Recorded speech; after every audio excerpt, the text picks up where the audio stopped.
Hello students, welcome to week 2. As I stated before, I'm a couple of days behind, so I'm extending the deadline for this project to Tuesday, June 1st at 11:59 p.m. This week I wanted to go over 3 tips that I felt you needed to have in order to reproduce a great banner ad or display ad. So let's dive in. First of all, let's go over the content needed to make a great looking banner ad and make sure that you get the most clicks when you're producing a banner ad for clients. So you need 3 to 4 pieces of content. Keep it simple. Take my word for it, and you can even Google this. There are literally tons of web and display banner research out there, and the research says to keep it simple. Logo, a message, a call to action in the form of a button. And if your ad size is big enough, you can add a secondary message, but keep it short. I recommend you research what's out there. Look at other banner ads that you like. It's okay to pull inspiration from the web. Just don't copy anything. I'm including this article or the link to an article that's got very valuable information regarding to banner ads and what should and shouldn't be based on research and studies done through Google and other website providers.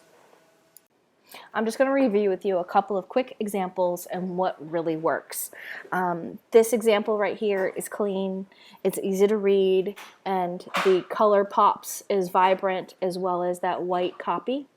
And the button, take a look. Now, most of your call to action buttons are going to be something that you want them to do. So it's take a look, it's learn more, it's never click here. Don't say that. You're going to try and say something fun.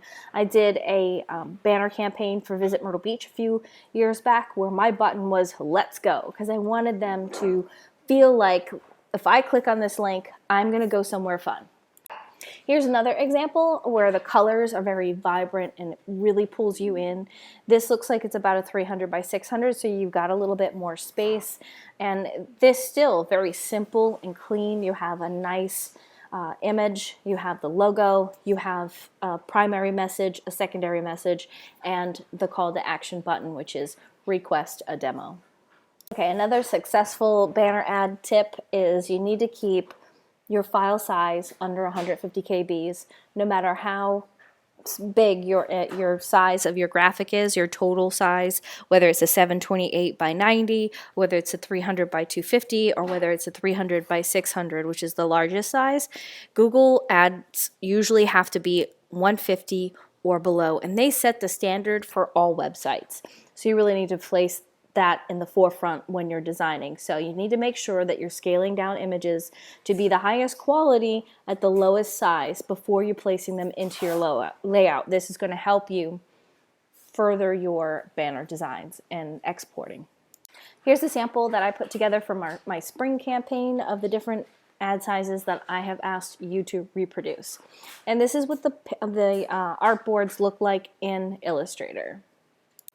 When you are finished with your design and you're in Illustrator, you're going to want to go to File, Export, and Export for Screens.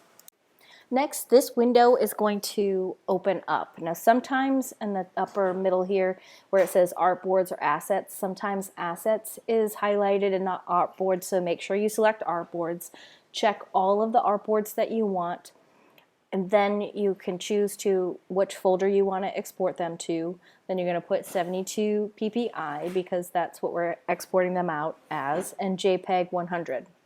Then you export that or all those artboards out all at one time, and everything will be clipped to the edge of the artboard. So there's some people that were asking about whether or not if stuff was going off on the edges, whether or not it would export out as a JPEG with that already being able to be seen, but it will automatically clip. You will not have to make a clipping mask around that before export. One key point I want to point out here in this artboard layout is see where you have all of your artboards here. You're going to want to change the artboard 1, artboard 2, artboard 3 to the actual size. So artboard 1 is the 160 by 600, artboard 2 is the 300 by 250. Because when you export them out, most of the times your file names, people are going to want you to put the actual size of the ad in the file size. Why would you do that? Because some people who you're going to be distributing to this to, they need to organize them, and they're not always going to have the software that's going to be able to view exactly what size that they are in the requirements that's going to be need for ad trafficking. So make sure that when you export that you label each of your artboards the actual name of the size that you are exporting. I also wanted to go over with how you would export the same type of layout out of Photoshop, because you would do the same thing. You would have the artboards already sized and all of your layouts say that you did them all in Photoshop. This is what it would look like. It's a similar process here as it is in Illustrator. You go up to File, Export, and Export As. From here, you're going to get this export window.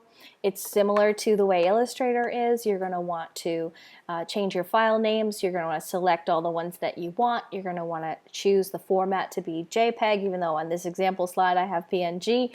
You're going to want to change that to JPEG, and then you're going to want to hit export. So let me know if you have any questions on this, or if there's anything that you think needs to be clarified. I'm available pretty much anytime you need me. If you need to text me at 843-267-2110, or you can send me an email with your question.